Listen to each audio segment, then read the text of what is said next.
Cuando nosotros hablamos de Amelia García, automáticamente decimos Uteba La Plata. Amelia es una histórica militante de tribuna docente.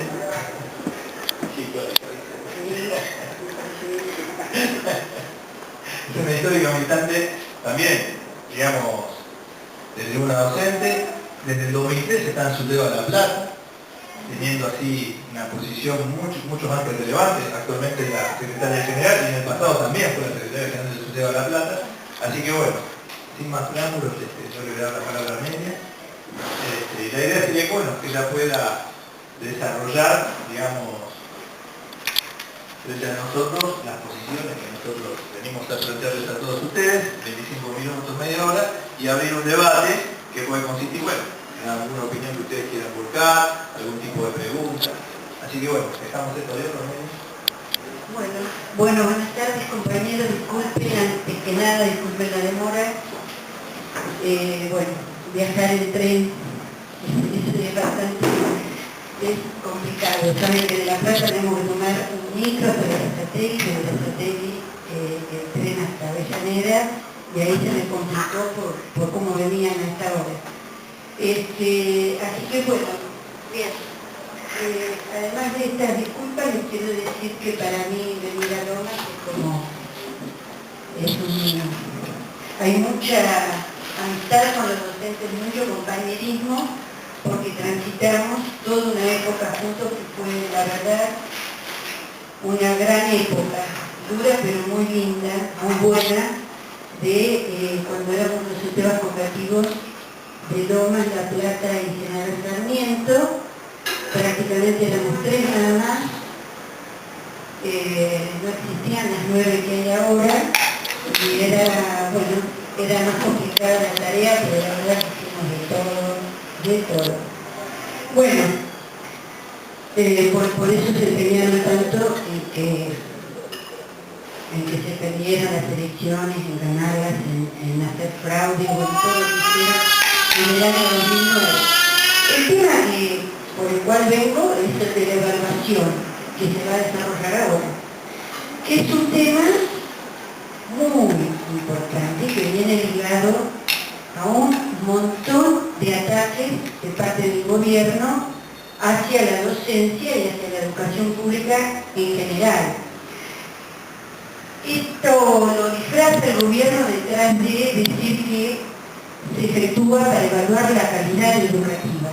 Pero lejos de eso, nosotros tenemos bien en claro que es un ataque a las condiciones laborales docentes. Lo que está detrás de esto es la destrucción del estatuto del docente. Después les voy a pasar las últimas noticias, porque todos los días van apareciendo nuevos indicios de esto. Y a su vez también es una base sobre la educación pública. No es un patrimonio de Macri, del neoliberalismo, de la derecha, es decir, esto no nace con este gobierno.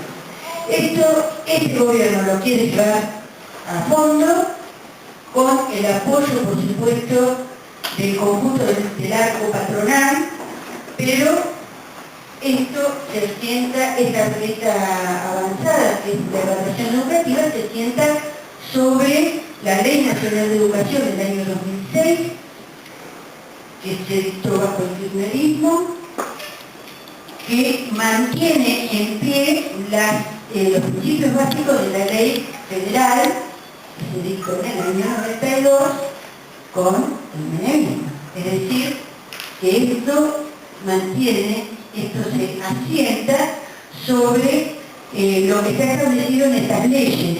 La Ley de Educación Nacional aparece en su artículo 95. Ahí dice que se va a evaluar todo el sistema, se va a evaluar el desempeño del docente, la formación docente, las prácticas, los proyectos educativos. Es decir, está claramente especificado el tema de la evaluación.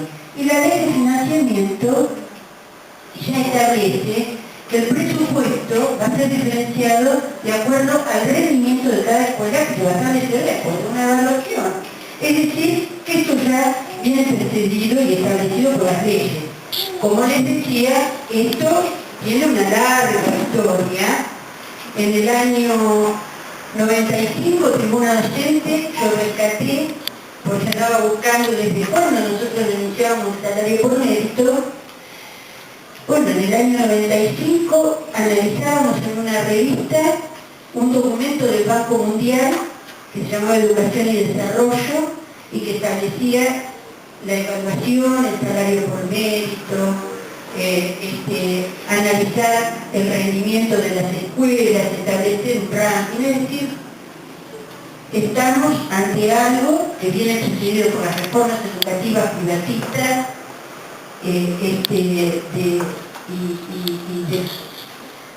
precarizadoras de la educación, que arranca ya con la ley federal. Se manifestó también en el Código Educativo de Gustavo Bolívar, que no llegó a ver la luz porque estábamos en época electoral. Se levantó mucha polvareda, mucha crítica, pero ya Gustavo Bolívar en el año 2013, creo que era, 2014, planteaba también que los docentes revalidaran sus títulos y por lo tanto su permanencia en el sistema educativo todos los años. Cuando hablamos de que rechazamos la evaluación, no estamos hablando de que rechazamos la evaluación, porque nosotros somos evaluados año tras año. Esto lo quiero dejar en claro, porque yo no hablo con otro trabajador, con cualquier persona. Claro, inmediatamente piensan o te hacen referencia a algo que han escuchado, que los docentes no queremos que nos evalúen porque tenemos miedo de nuestra propia formación, nuestro rendimiento en el aula y demás. Bueno, acá nosotros somos evaluados todos los años, nos ponen una calificación, miran la formación, la asistencia, un montón de ítems, la dedicación a la escuela, el desempeño en el aula, y eso incide en nuestra carrera docente. A su vez, nosotros evaluamos constantemente a los chicos, porque sobre esa base es que pasamos al tema siguiente, ¿no es cierto? Tenemos que saber cuánto aprendieron de cada tema para poder planificar nuestra tarea.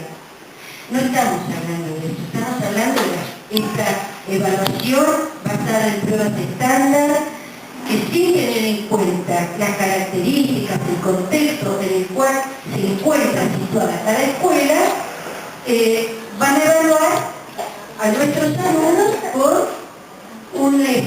preguntas que son iguales para el que está en el medio de la villa de emergencia y para el que está en el centro, es decir, sin tomar en cuenta el contexto socioeconómico y sin tener en cuenta el aprendizaje cotidiano. Es decir, acá no se está evaluando lo que están aprendiendo, se les está diciendo, como dice, como coloca un flyer, un dibujito que circula, le pedimos lo mismo que suban al árbol, dice el dibujito.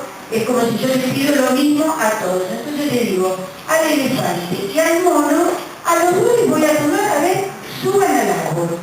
Bueno, uno lo va a poder hacer y para el otro va a ser imposible. ¿Y qué va a pasar para el que le es imposible o para el que le es terriblemente dificultoso? Bueno, que no va a recibir el premio, el estímulo que establece la ley, que es para aquellos que tengan mejor rendimiento. Esto lo dijo claramente Bullrich cuando en el año 2013 se crea el Instituto de Evaluación Educativo, que tiene un nombre más largo, evaluación de la calidad para la equidad y no sé cuántas cosas, en la ciudad de Buenos Aires. Entonces, en fin, esto es así. Si una escuela rinde el 10% más que el año anterior, recibirá una biblioteca. Y si rinde el 20%, va a tener un estímulo mayor. Por lo tanto, por ejemplo, los chicos de sexto van a recibir como premio un viaje a Bariloche. Entonces, acá está estableciendo una diferenciación de acuerdo al rendimiento que vaya teniendo cada escuela. Este es el objetivo, establecer un ranking para las escuelas con una diferenciación presupuestaria que también va a incidir en el salario docente. Es decir, esto implica introducir el salario por mérito, como lo dijo también Bullrich en la campaña electoral, poniendo como ejemplo, como el ejemplo a seguir, el sistema educativo de Ecuador, que establece precisamente que la remuneración está vinculada al resultado que hayan ido obteniendo los docentes en la evaluación, medido a través de las pruebas que se toman a los alumnos.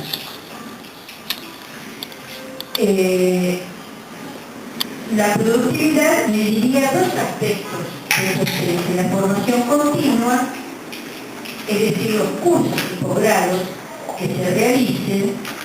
Por supuesto, estamos hablando siempre de cursos y posgrados que vamos a tener que pagar, y el rendimiento escolar de los estudiantes. Es decir, en base a estas dos cuestiones se mediría el rendimiento de los docentes. Sobre esto, compañeros, hay ejemplos internacionales. Ustedes saben que nosotros repudiamos y movilizamos cuando vino Peña Nieto a la Argentina y fue recibido con todos los honores por parte de Macri, porque Peña Nieto está reprimiendo a los docentes que hace años vienen luchando contra el establecimiento de estas pruebas de evaluación y del ataque al estatuto docente en México, que se llevó la vida de 8 compañeros en medio de una represión, pero que también le ha costado la vida a más compañeros, bueno, por diferentes motivos, porque han tenido accidentes en el viaje, a realizar una medida de fuerza, bueno, por todo lo que lleva consigo la lucha, que ha costado la vida de por lo menos 12 compañeros en México. Esto despertó también la resistencia en Estados Unidos, donde el sistema tiene mucha más antigüedad, donde, no sé si ustedes han visto los capítulos de Los Simpsons, que son muy buenos, porque es impresionante cómo, por supuesto que en un tono humorístico, pero cómo reflejan estas pruebas que preguntan sobre cualquier tema. Por ejemplo, en uno me acuerdo que le pregunta cuál es el grupo de sangre más común, y le pregunta a su vez, bueno, cuál es la capital de un estado, es decir, cosas aisladas. Estas son las características de estas evaluaciones, de estas pruebas, y que ahí salga a la vista como la escuela que no lo supera prácticamente corre el riesgo de ser demolida, de pasar a ser cualquier otra cosa y de que los hijos sean derivados a otros establecimientos. En Estados Unidos ha habido grandes movilizaciones también de la docencia y del conjunto de la comunidad, por la pérdida de trabajo y por el cierre de escuelas que implicaba que, por supuesto, no eran las escuelas a donde asistían los hijos de una clase media alta o de los sectores más pudientes que van a acceder a la universidad. Esos van a las escuelas privadas. Ahí van los hijos de los inmigrantes, de la población negra, de la población más marginada.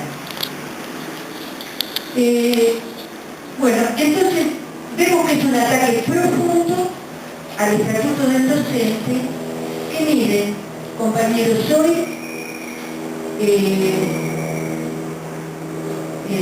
conocimos a través de un medio periodístico de Imposible, un medio de La Plata, que dice que se ha designado a un ex funcionario de Techín gerente de Techín, como funcionario para llevar adelante una reforma del estatuto docente, para instalar el presentismo, para controlar el ausentismo docente, para controlar la licencia. Es decir, que el gobierno va dando pasos todos los días para poder implementar esta avanzada sobre la docencia, que no debemos dejar de pasar, por supuesto. Y este funcionario no tiene sueldo de docente, ¿no? Arranca con 50.000 pesos de movida para terminar con nuestro estatuto que es bien remunerado.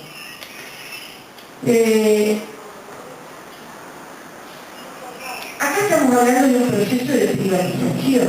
En Chile todas estas, digamos, si la educación en las escuelas que van a recibir menor presupuesto pasa a ser cada vez de menor calidad, la población va a hacer un esfuerzo supremo para poder mandar a sus hijos a una escuela de mejor calidad. ¿Cuál es el pensamiento de los tecnócratas, de los capitalistas respecto a esto? Si quieren mejor educación, pagala.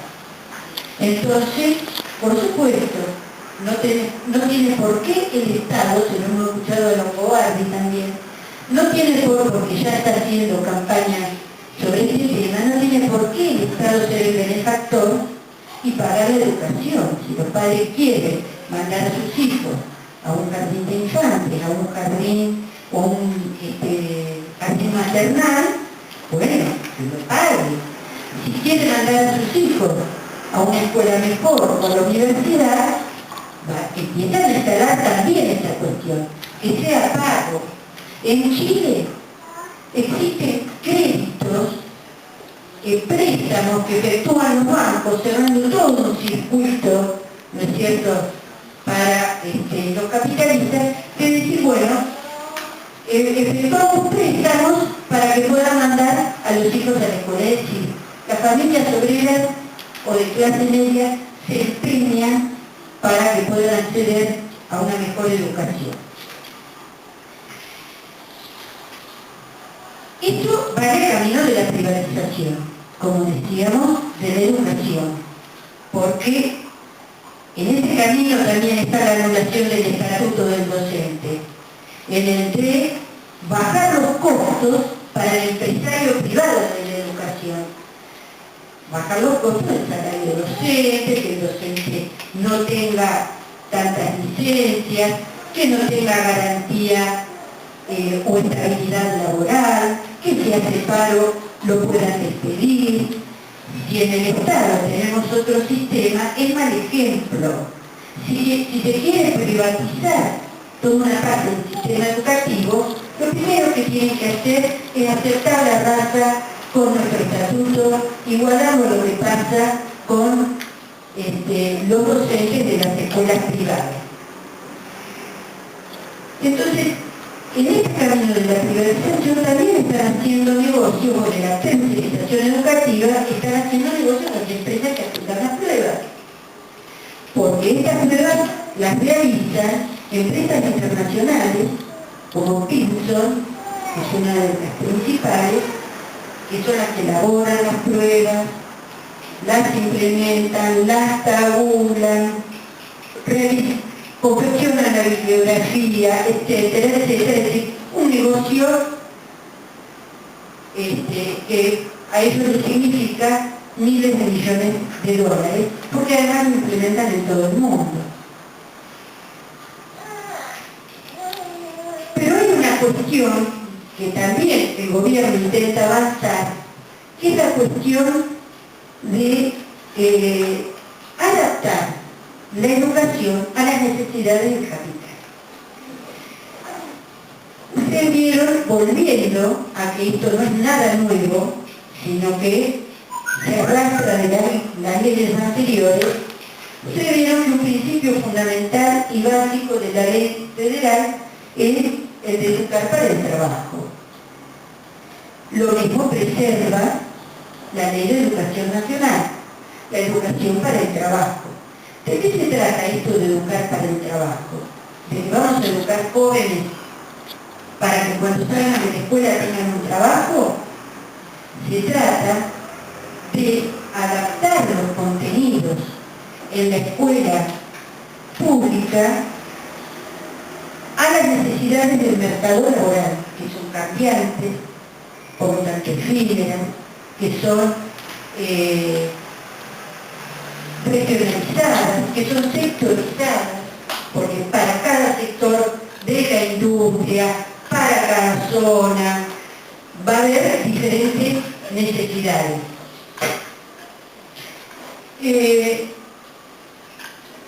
En el mes de junio, el gobierno le encargó o hizo un listado entre las principales, una consulta entre las principales 700 empresas que hay en el país, para que digan cuáles son las habilidades, las capacidades que ellos necesitan. Que les hagan el listado de lo que pretenden que salgan formados los jóvenes para luego emplearlos. Y se hizo un listado, bueno, en una cantidad de sectores que abarcan a diferentes ramas de la industria, como minería, petróleo, agropecuaria, farmacéutica, química, etcétera, bueno, una cantidad. Y, bueno, por zona, y que les sirven las habilidades, que son habilidades que están divididas en blandas y duras. Las habilidades blandas tienen que ver con la formación del trabajador en cuanto a su adaptabilidad a estar sumiso y sujeto a la regimentación que le puede poner la patronal, y las habilidades duras que tienen que ver con el desempeño específico en una determinada tarea. Bueno, de acuerdo a ese ranking es que se pretende que las escuelas adapten sus contenidos. Y acá estamos hablando de la formación profesional. Para esto necesitan evaluar aún más las escuelas técnicas, necesitan ir creando diferentes cursos. Por ejemplo, en el Colegio Nacional de La Plata ahora abren, lo digo porque bueno, es una escuela dependiente de la universidad, con contenidos con un nivel superior al que tendría cualquier escuela media de provincia, pero que van a ir para chicos que van a seleccionar en la periferia un curso en horario vespertino para formarlos con un título específico que es saneamiento ambiental, etc. Bueno, no sé el nombre específico, pero que tiene que ver con eso. Entonces,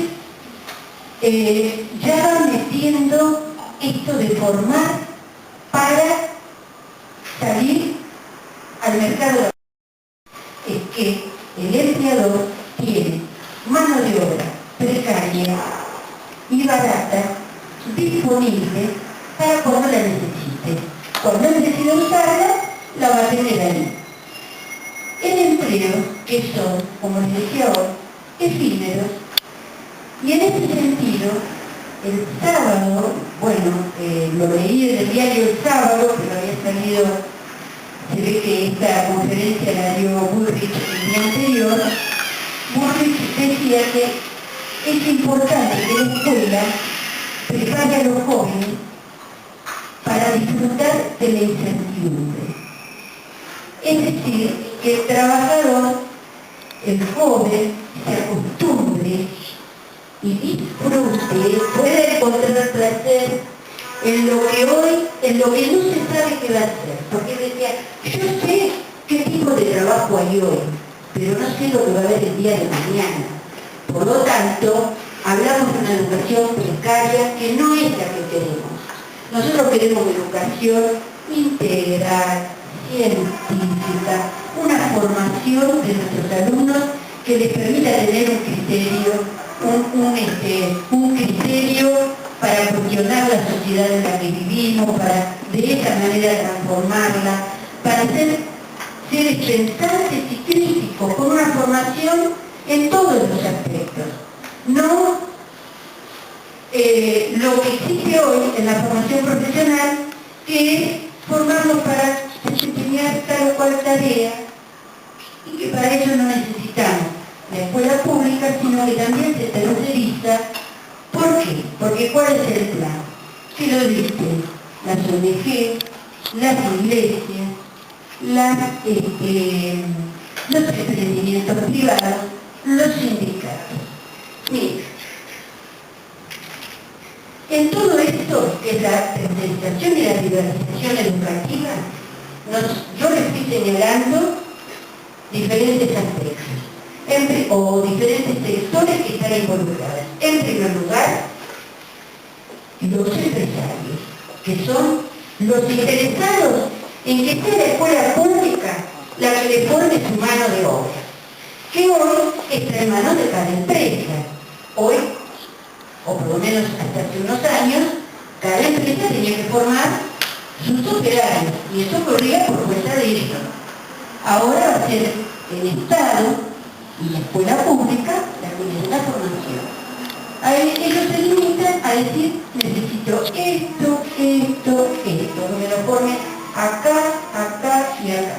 En esta habilidad, esta otra y esta otra. La segunda parte, en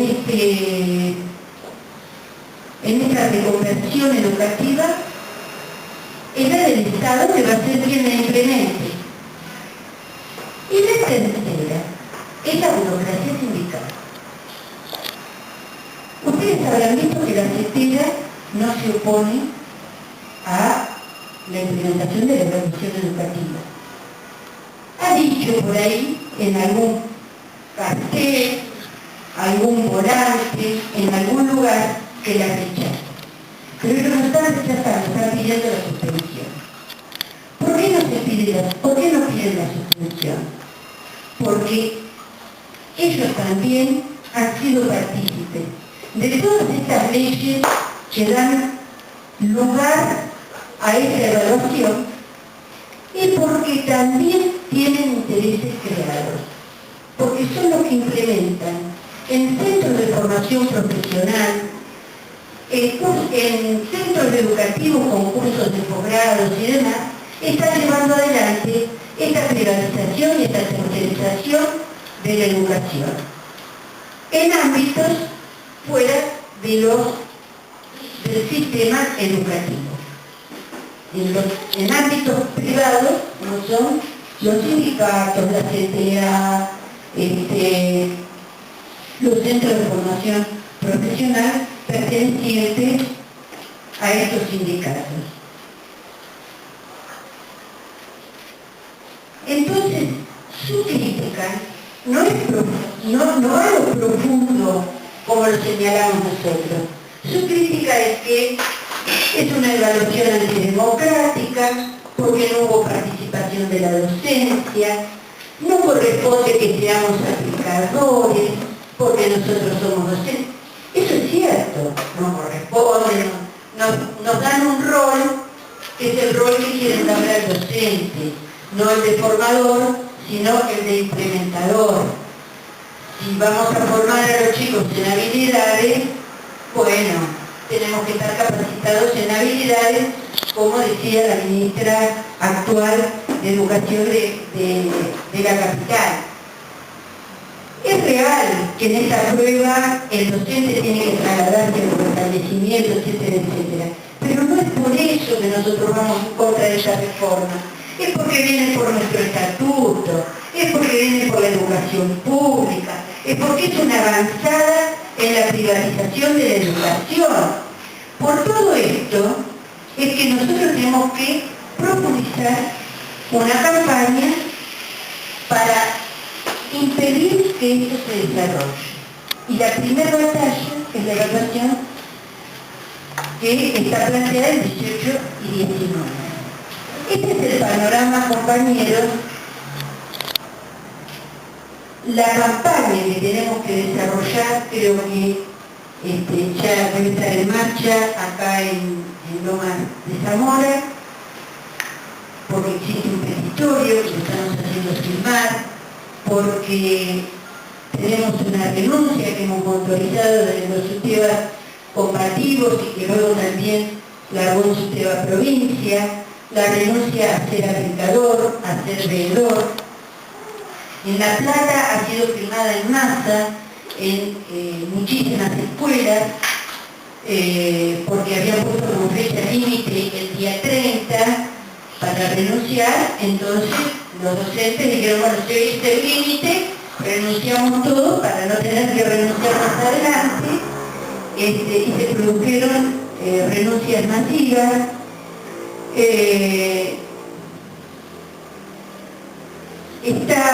Estamos implementando la discusión con los alumnos.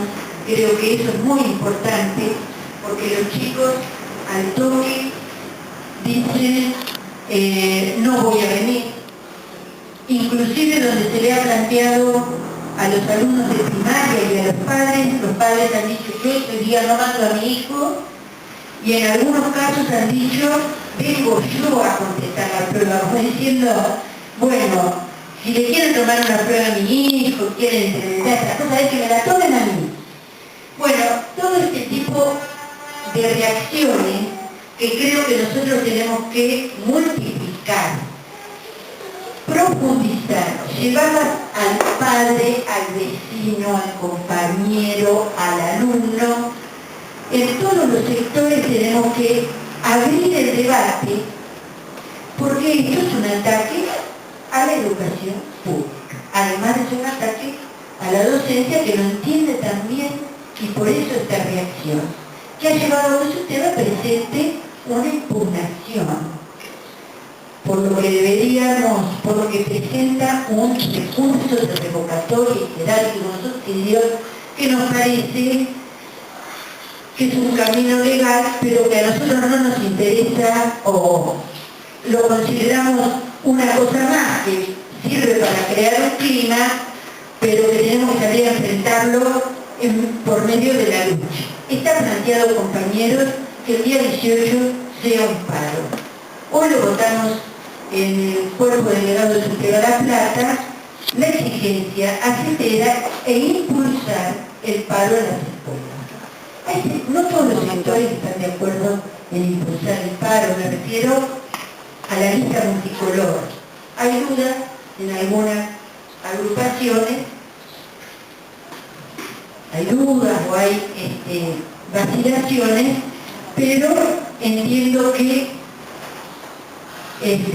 nosotros tenemos que impulsar el paro para que sea un boicot, para poder ganar las calles, para que se note el rechazo, para que todos aquellos compañeros que hoy dicen, mira, si no llaman al paro, yo estoy evaluando que me toque una carpeta, pero ese día no voy a la escuela, ofrecerles un canal de adhesión a una medida de lucha que sirva para boicotear esta evaluación antieducativa, privatista y, por supuesto, de ataque a los trabajadores docentes. Bueno, nada más, compañeros, y abrimos el debate.